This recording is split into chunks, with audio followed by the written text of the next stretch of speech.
Let's turn now to that powerful speech that President Obama delivered yesterday, eulogizing the son of Vice President Joe Biden, with the president speaking of a deep personal bond that he's come to share with Biden. The funeral for Beau Biden at a church in Wilmington, Delaware, providing new insight into just how close the relationship between Obama and Biden has grown and strengthened over time. He made you want to be a better person.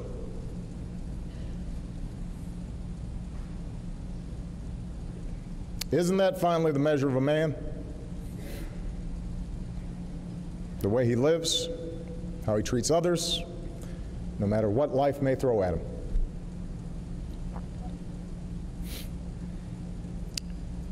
We do not know how long we've got here. We don't know when fate will intervene. We cannot discern God's plan.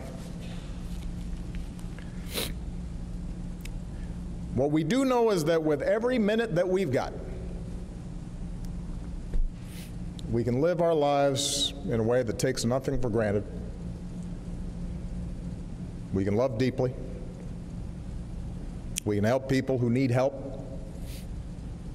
We can teach our children what matters and pass on empathy and compassion and selflessness. We can teach them to have broad shoulders. It's one of the few times we've ever seen Barack Obama visibly struggle to maintain his composure. Now, aides say the president wrote those remarks himself in the week leading up to yesterday's funeral. The words he chose, the emotion with which he expressed them, illustrating just how close the running mates have grown since Obama picked Obama to join his ticket back in 2008. And that's not to say they haven't had a few differences in those intervening years, most notably when Vice President Biden seemed to force Obama's hand on the issue of same-sex marriage back in 2012 by announcing his own personal support for it on Meet the Press. After Biden did that, several top Obama advisors reportedly wanted the president to come down hard on Biden for getting out ahead of them on a sensitive issue. But Obama reportedly refused that. And yesterday, Obama went so far as to call himself an honorary member of the Biden family. Michelle and I and Sasha and Malia, we've become part of the Biden clan. We're honorary members now. And Biden family rule applies. We're always here for you. We always will be. My word is a Biden.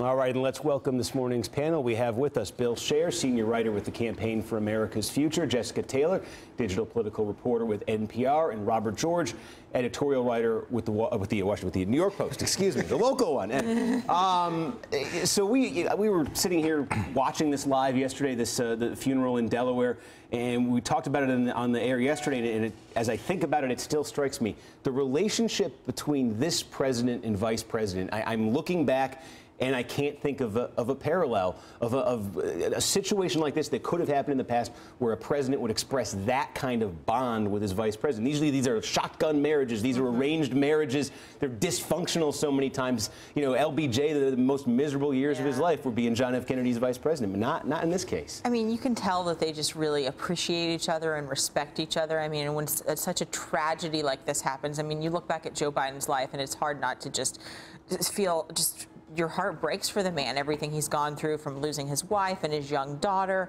and then, you know, the health scares he had himself. And then, I mean, no one should have to bury one child, and now he's had to bury two. I mean, it's just heartbreaking. And you can just tell that, I mean, you saw a lot of stories running up to this weekend saying that, you know, that Vice President Biden asked him specifically to do this. This is who he wanted to deliver this and things to. I mean, and, you know, to call himself an honorary member of the Biden clan, I mean, this is just a family. And especially for someone like President Obama that didn't have much of a family structure growing up, exactly. I think it really speaks to the fact of how close they are. That, I mean, Biden, he's always put family first and things too. And I think that President Obama sort of sees that in him, and that's something that he missed clearly, I think, growing up in his childhood.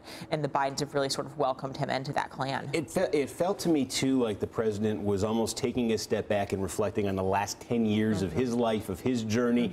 He talked in the eulogy about him and Biden sort of being on this journey, this amazing journey together. I think that was the term he used for the last 8 years. How I think it's almost like death triggers reflection, obviously. And it seemed like in talking about Beau Biden in this eulogy, he was trying to make sense of his own public service, of Joe Biden's public service, of the nature of public service. Well, you look back, you mentioned LBJ and JFK, but our recent vice presidential relationships have been pretty poor.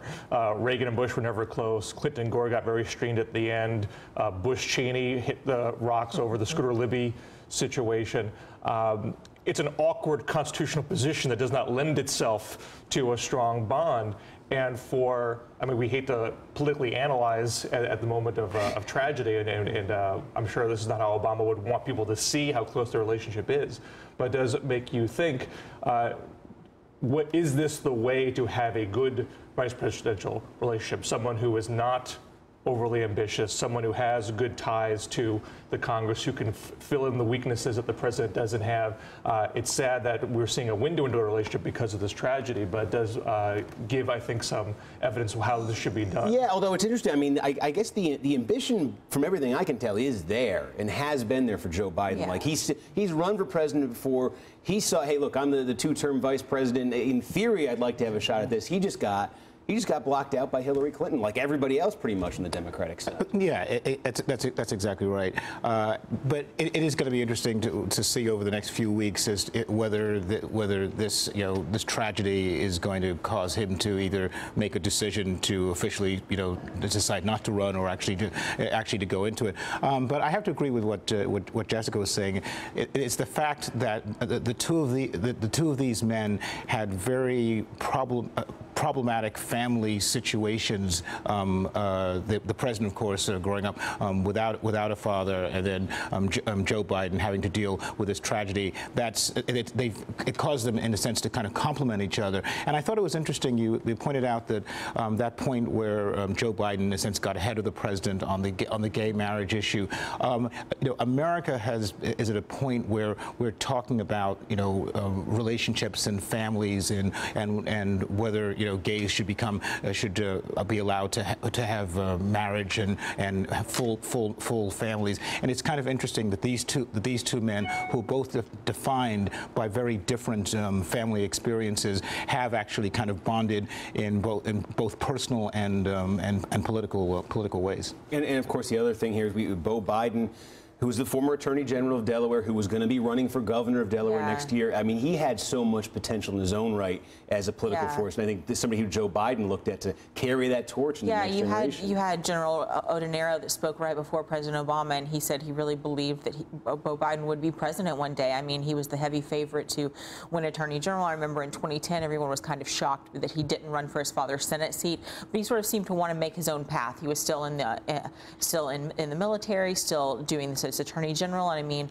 it's just, there was so much promise in him. He had certainly his father's charisma, that he just sort of had that just sort of innate ability. You think back to like him introducing his father at the conventions and stuff too. I mean, and I think that was another thing. Like Beau and Obama are of the same political generation. You could kind of feel that bond too. That's right. They're very close in age. I think that's one thing you sort of see the vice president looking at the president as a son and things too, and to have someone with such promise just sort of ripped away so suddenly is just, right. I mean, it is heartbreaking. And as you say, on top of all that other tragedy too, no one should have to go through that in a lifetime. Anyway, still ahead, it's one of the few times you're going to see politicians going hog wild. What you need to know about yesterday's first annual Roast and Ride. You're looking at the ride portion there out in Iowa.